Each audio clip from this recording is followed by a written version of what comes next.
Bonjour à tous, donc on va parler cet après-midi, si vous le voulez bien, du syndrome compartimental. Voilà, c'est une thématique pour changer un petit peu des sujets DPC que l'on traite habituellement dans le module et enseignement DPC soins critiques. Donc merci d'être présente, merci Christelle, Samira, Cathy, Marianne et Marion et Emma, voilà, d'être là. Dommage pour les autres, j'encourage bien sûr tout le monde à venir pour ce grand événement. Donc le syndrome compartimental,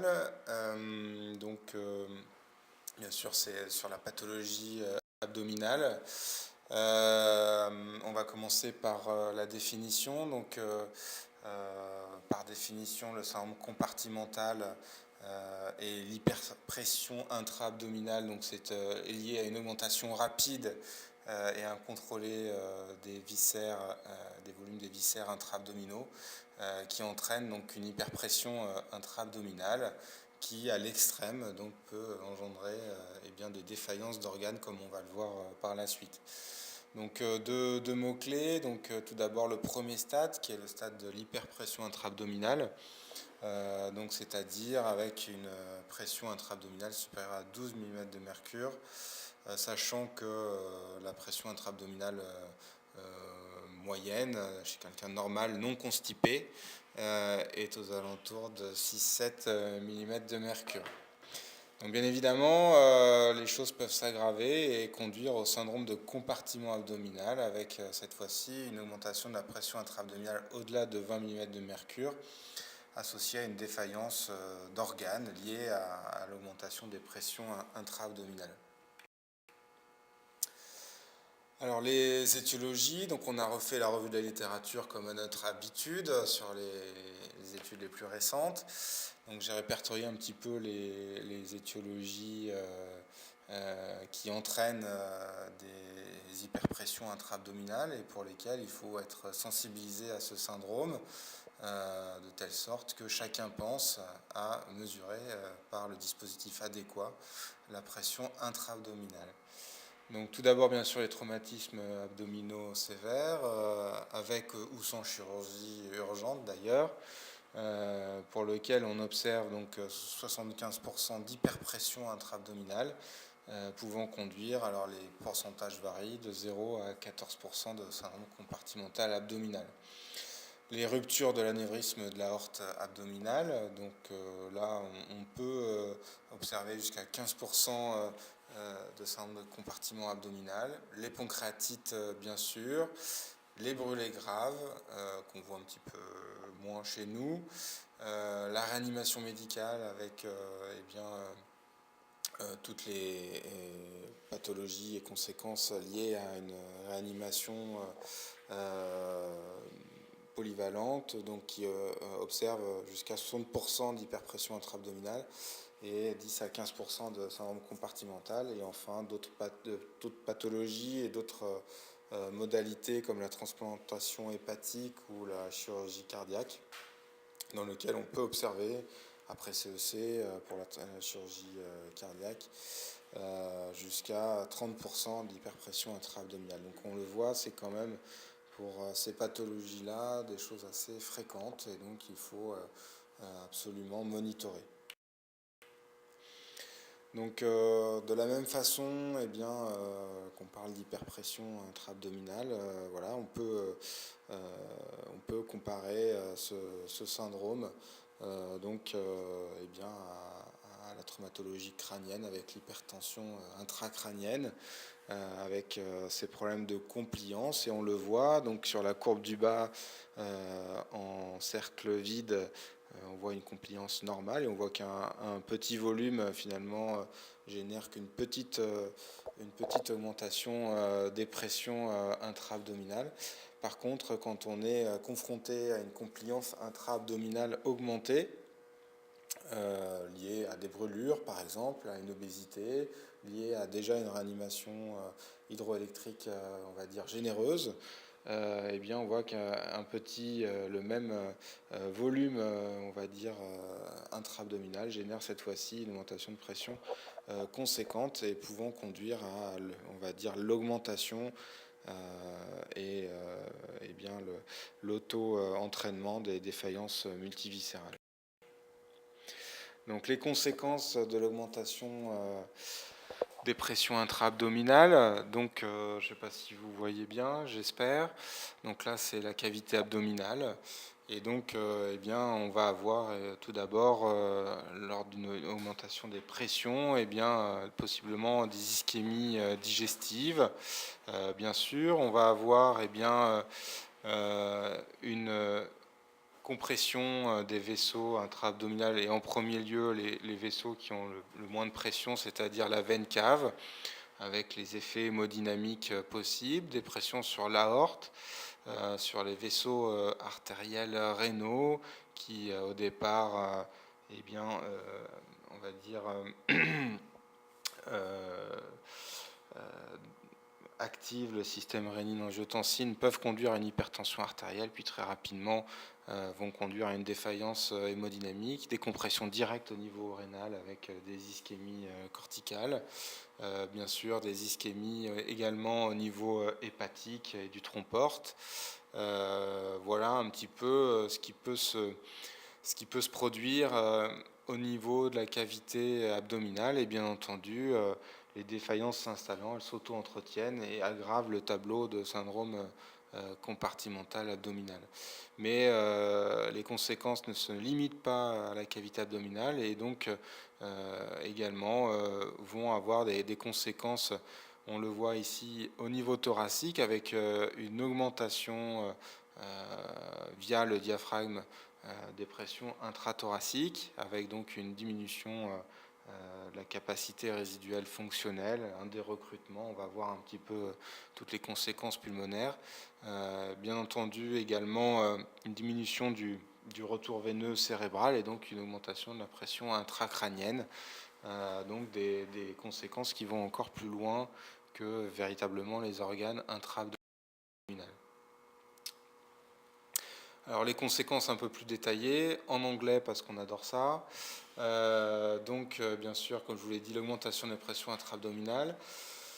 On va dire le dérecrutement, donc avec une diminution de la capacité résiduelle fonctionnelle qui est le volume pulmonaire au repos, avec eh bien, des problèmes de rapport ventilation-perfusion, de volume et surtout d'effet Shunt.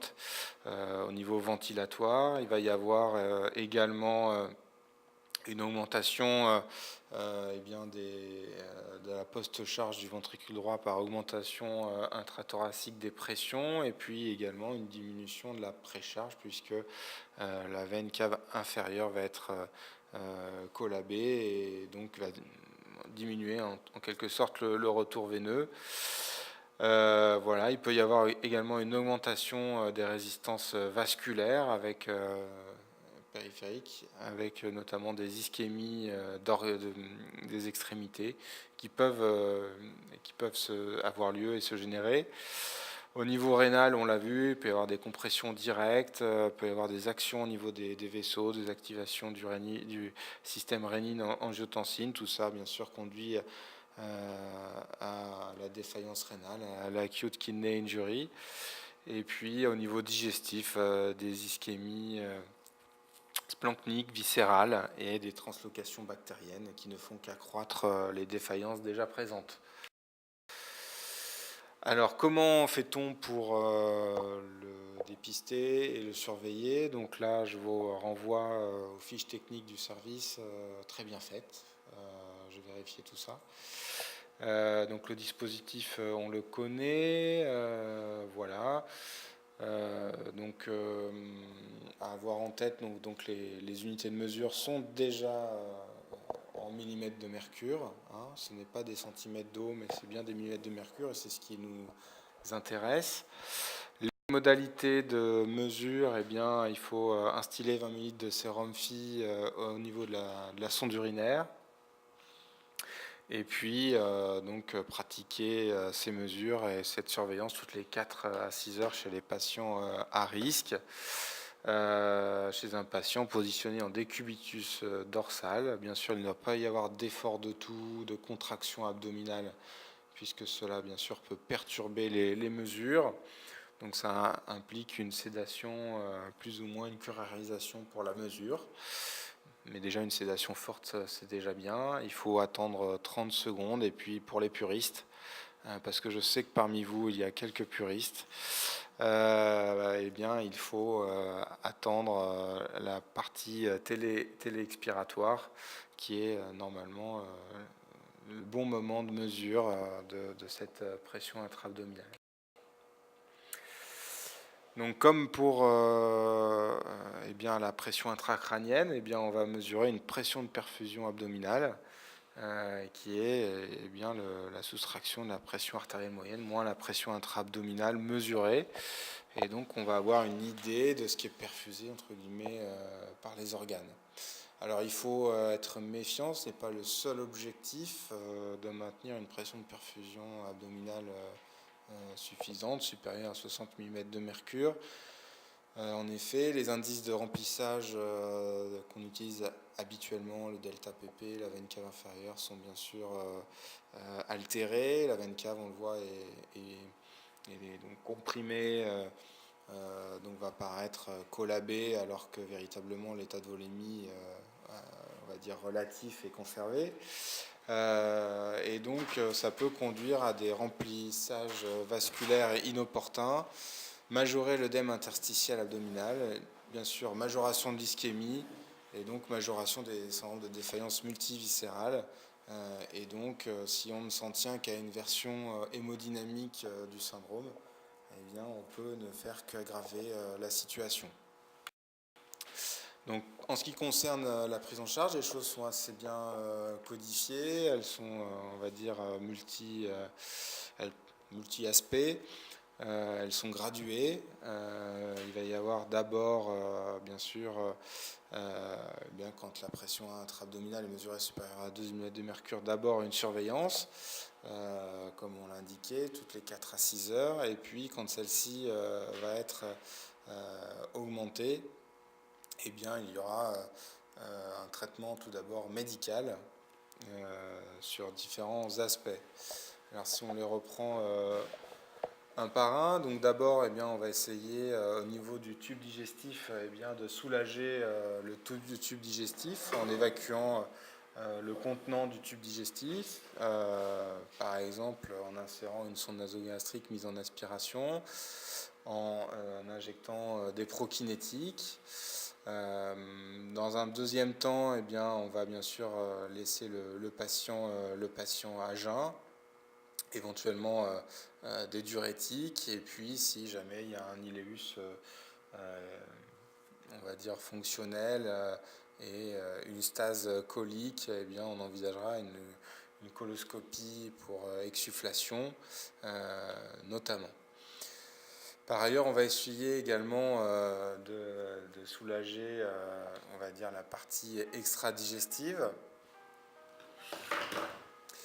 Voilà, donc on pratiquera une échographie abdominale pour effectivement évaluer s'il y a de l'acide, un hématome ou tout processus expansif qui serait amené à être drainé donc de manière percutanée, voire chirurgicale, et donc on va dire traiter, si c'en est la cause, le syndrome compartimental.